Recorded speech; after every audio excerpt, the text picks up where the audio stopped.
గుడితో పాటు గుడిలో లింగాన్ని కూడా మింగేసే కాలం ఇది.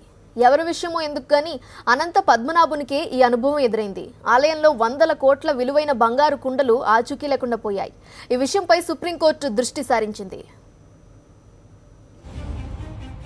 కేరళలోని ప్రసిద్ధ పుణ్యక్షేత్రం శ్రీ పద్మనాభస్వామి ఆలయానికి సంబంధించిన ఆస్తుల వివరాలను నిగ్గు తేల్చడానికి సుప్రీంకోర్టు మాజీ comptroller and auditor general Vinod రాయ్ను నియమించింది. గత కొన్నాళ్లుగా ఆయన ఈ పనిలోనే నిమగ్నమయ్యారు. ఒక్కో అంశాన్నే నిశితంగా గమనిస్తూ వివరాలు నమోదు చేస్తూ వస్తున్నారు.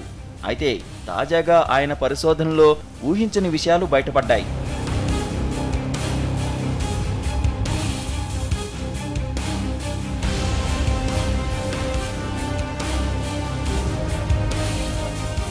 అనంత పద్మనాభుడి ఆస్తికి కన్నం వేసే ప్రయత్నం జరిగిందని ఇప్పటికే ఆరోపణలున్నాయి. ఈ ఆరోపణలకు బలం చేకూర్చే విషయాలు వినోద్ రాయ్ పరిశోధనలో వెలుగు చూశాయి. స్వామికి చెందిన వందలాది బంగారు కొండలు మాయమయ్యాయి.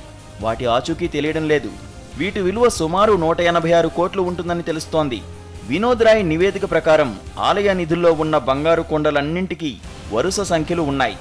జూలై 2002 వరకు 1 నుంచి 1000 సంఖ్యల వరకు సీరియల్ ఆర్డర్లో ఉన్న కుండలు ఉపయోగంలో ఉన్నాయి. ఆ తర్వాత 1000 తర్వాతి సంఖ్యలు గల కుండలను ఉపయోగించారు.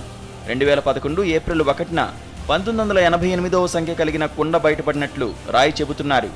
ఈ లెక్కన బంగారు కుండల సంఖ్య కనీసం 1988 ఉండాలి. వీటిలో 822 కుండలను ఆలయ అలంకరణకు అవసరమైన బంగారం కోసం కరిగించారు. ఇవి పోను 1166 బంగారు కుండలు ఉండాలి. కానీ 397 వరకు సంఖ్యలు గల కుండలు మాత్రమే దొరికాయని నివేదిక చెబుతోంది. అంటే 769 బంగారు కుండల ఆచూకీ లభించడం లేదు.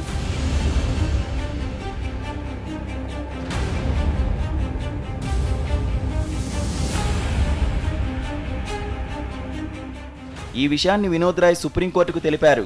ప్రధాన న్యాయమూర్తి జస్టిస్ టిఎస్ ఠాకూర్ నేతృత్వంలోని ధర్మాసనం రాయ్ నివేదికపై విచారణ జరపనుంది.